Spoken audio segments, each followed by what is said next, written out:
Hi, ഇന്ന് ഞാൻ ഉണ്ടാക്കാൻ പോകുന്നത് ഒരു സ്പെഷ്യൽ ആയിട്ടുള്ള ഒരു അയിലക്കറിയാണ്. ഈ അയിലക്കറി നല്ല ടേസ്റ്റുമാണ്, അതേപോലെ തന്നെ എളുപ്പമുള്ളൊരു റെസിപ്പിയുമാണ് കേട്ടോ. പാൻ ചൂടാവുമ്പോൾ കുറച്ച് വെളിച്ചെണ്ണ ഒഴിച്ചു കൊടുക്കുക. ഇപ്പോൾ വെളിച്ചെണ്ണ നന്നായിട്ട് ചൂടായി വന്നിട്ടുണ്ട്. അപ്പോൾ നമുക്ക് 1.5 സവാളയാണ് ഞാൻ നൈസായിട്ടാണ് അരിഞ്ഞെടുത്തിരിക്കുന്നത്, അത് ഇതിലേക്ക് ഇട്ട് കൊടുക്കുക.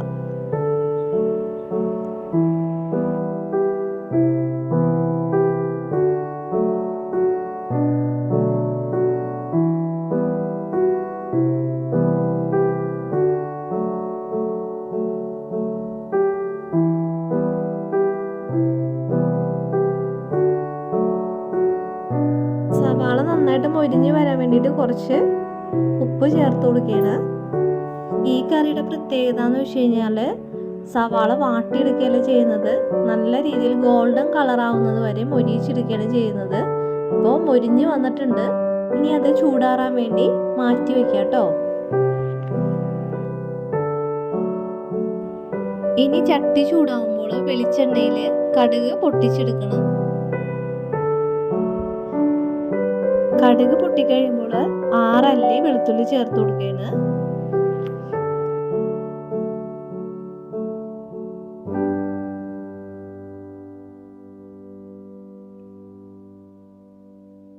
വെളുത്തുള്ളി വാടി വരുമ്പോൾ 1 കഷ്ണം ഇഞ്ചി ചെറുതായിട്ട് അരിഞ്ഞത് ചേർത്ത് കൊടുക്കുക.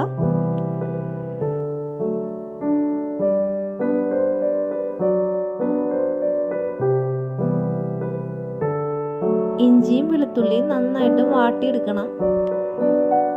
ഇനി ചേർക്കേണ്ടത് പച്ചമുളകാണ്. 2 പച്ചമുളകാണ് നമ്മൾ ചേർക്കുന്നത്.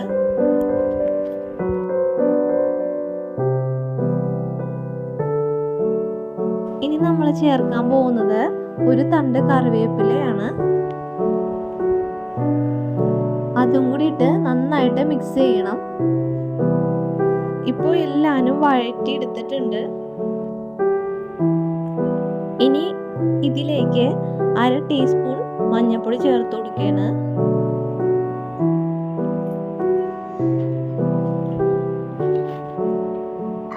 കറിക്ക് നല്ല കളറെല്ലാം കിട്ടാൻ വേണ്ടി 2 ടീസ്പൂൺ കാശ്മീരി മുളക് പൊടിയാണ് നമ്മൾ ചേർത്ത് കൊടുക്കുന്നത്.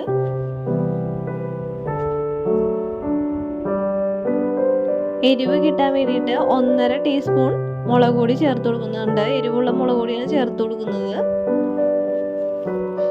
ഇപ്പോൾ ഒക്കെ വളരെ ലോ ഫ്ലെയിമിൽ തന്നെ ആയിരിക്കണം കത്താനായിട്ട്, അല്ലെങ്കിൽ അടി പിടിക്കും. അപ്പോൾ അത് പ്രത്യേകം ശ്രദ്ധിക്കണം. പൊടികളൊക്കെ ഇട്ട് കഴിഞ്ഞ് കഴിഞ്ഞാൽ വളരെ ലോ ഫ്ലെയിമിൽ തന്നെ ഇട്ടാണ് നമ്മൾ ചെയ്യാൻ പാടുള്ളൂ. ഇനി 1/2 ടീസ്പൂൺ മല്ലിപ്പൊടി ചേർത്ത് കൊടുക്കുകയാണ്.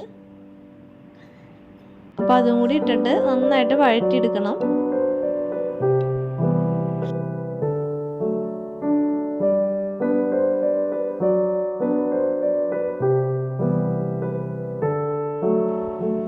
ഇനി നമ്മൾ ഒരു പഴുത്ത തക്കാളിയും കൂടി ഇതിലേക്ക് ചേർത്ത് കൊടുക്കുകയാണ്.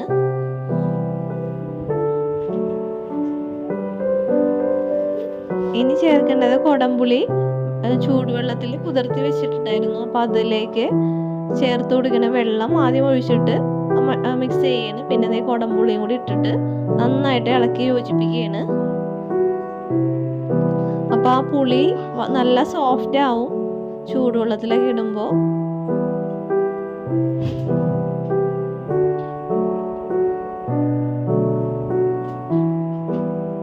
ഇപ്പൊ തിളച്ച് വന്നിട്ടുണ്ട് ആ ഗ്രേവി. ഈ സമയത്ത് മീൻ വെച്ചു കൊടുക്കാം.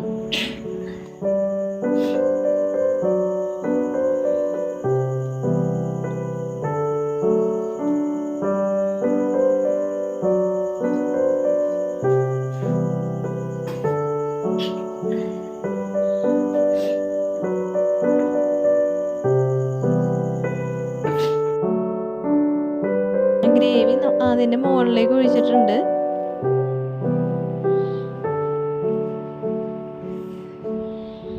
അപ്പോൾ അയില തന്നെ വേണമെന്നില്ല, വേറെ ഏത് മീനിലും ഇങ്ങനെ ചെയ്യാവുന്നതാണ്. ഇപ്പോൾ നന്നായിട്ട് തിളച്ച് വന്നിട്ടുണ്ട്. അപ്പോൾ ഇനി കയ്യിൽ വെച്ച് നമ്മളൊന്നും ഇളക്കാൻ പാടില്ല. നമ്മൾ നേരത്തെ മൊരിയിച്ച് വെച്ചിരുന്നില്ലേ സവാള, അത് കൈകൊണ്ട് നന്നായിട്ട് പൊടിച്ചെടുക്കുക.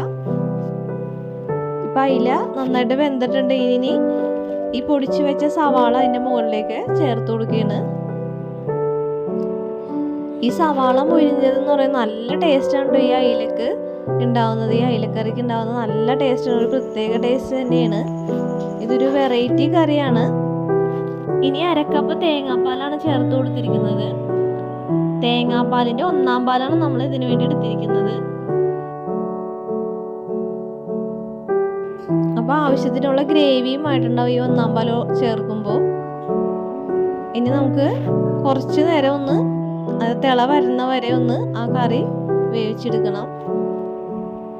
അപ്പം നിങ്ങൾക്ക് കാണുമ്പോൾ തന്നെ അറിയാൻ പറ്റും, നല്ല ടേസ്റ്റുമാണ് കഴിക്കാനായിട്ടും.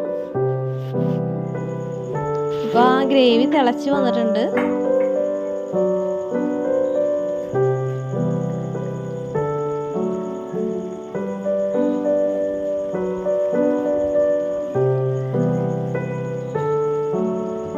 ഇപ്പം ആ സവാളയൊക്കെ മൊരിച്ചെടുത്തത് ആ അയില ഗ്രേവിയിലേക്ക് ചെല്ലുമ്പോൾ നല്ല സ്മെല്ലുമാണ് ആ സവാള മൊരിഞ്ഞതിൻ്റെ.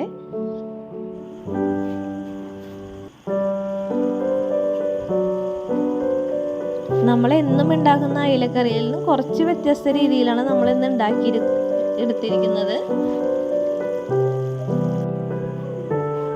ഇപ്പം നമ്മുടെ അയിലക്കറി റെഡി ആയിട്ടുണ്ട്.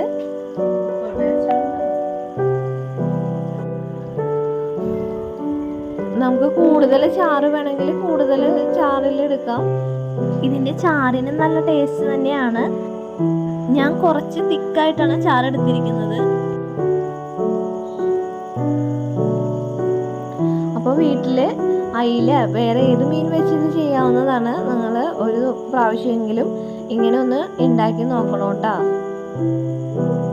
വീഡിയോ ഇഷ്ടമായി കഴിഞ്ഞ് കഴിഞ്ഞാൽ ചാനൽ ഇതുവരെയായിട്ട് സബ്സ്ക്രൈബ് ചെയ്യാത്തവരുണ്ടെങ്കിൽ ഒന്ന് സബ്സ്ക്രൈബ് ചെയ്യണം കേട്ടോ.